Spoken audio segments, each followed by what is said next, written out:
अस्सलाम वालेकुम दोस्तों, कैसे हैं आप सब। उम्मीद करते हैं आप सब खैरियत से होंगे। मैं हूं असमत अली और आप लोग देख रहे हैं RTV।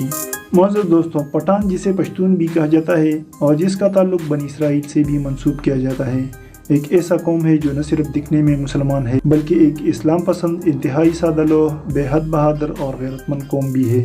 तो आज की वीडियो में हम आपको बताने वाले हैं पठानों के बारे में 7 वो हक़ाइक़ जो शायद इससे पहले किसी ने आपको नहीं बताए हों। लेकिन उससे पहले आप हमारे चैनल रज़ल TV को सब्सक्राइब करें और घंटी के निशान पर भी क्लिक करें ताकि हमारे आने वाली वीडियोस की नोटिफिकेशन आपको मिलती रहे। तो चलिए शुरू करते हैं।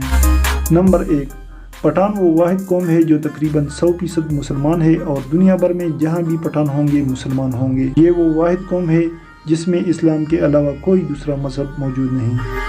नंबर 2, अगर उनसे कोई पूछे कि तुम पहले पठान बने या फिर मुसलमान, तो जवाब में हर कोई यही कहता है कि मैं 5000 साल से पठान हूँ और अल्हम्दुलिल्लाह 1400 साल से मुसलमान हूँ। नंबर 3, हज़रत नबी करीम सल्लल्लाहु अलैहि वसल्लम के दौर में कैस अब्दुल रशीद नामी एक पठान सरदार ने हुज़ूर पाक सल्लल्लाहु अलैहि वसल्लम के दस्ते मुबारक पर इस्लाम कबूल कर लिया और हुज़ूर पाक सल्लल्लाहु अलैहि वसल्लम के साथ कई ग़ज़वों में शरीक हुए। नंबर 4, 1980 में खान रोशन खान की लिखी गई किताब तज़किरा में एक हकीकत ये भी सामने आई कि उम्महातुल मोमिनीन में से हज़रत सफिया रज़ियल्लाहु अन्हा का ताल्लुक भी पठान कौम से था।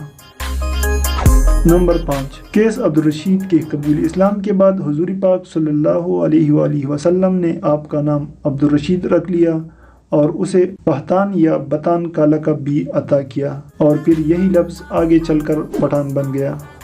अफ़गान मुअर्रिखीन के मुताबिक अमीर कैस का नाम अब्दुल रशीद खुद हुज़ूर पाक सल्लल्लाहु अलैहि वसल्लम ने रखा और फरमाया कि इनकी नस्ल इस्लाम पर इस कदर सख्ती से कारबंद रहेगी जिस तरह कश्ती का बतान होता है।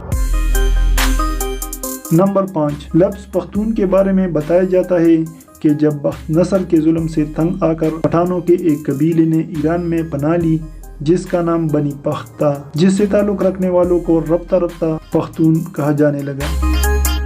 नंबर 6, ईरान वाले इन लोगों को अफ़गान कहते हैं, जिसकी वजह ये बताई जाती है कि जब बख्त नसर ने उन पर जुल्म की इंतहा कर दी तो ये लोग उस जुल्म के ख़िलाफ़ एक आह भरा नारा लगाते जिसे आह पगां कहते।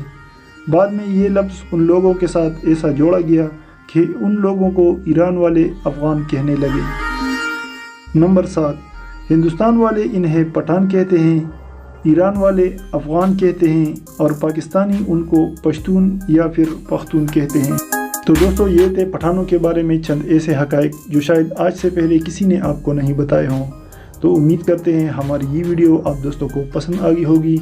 इसी तरह की मज़ीद वीडियोज़ के लिए हमारे चैनल को ज़रूर सब्सक्राइब करें और इसी के साथ मुझे दीजिए इजाज़त। अल्लाह हाफ़िज़।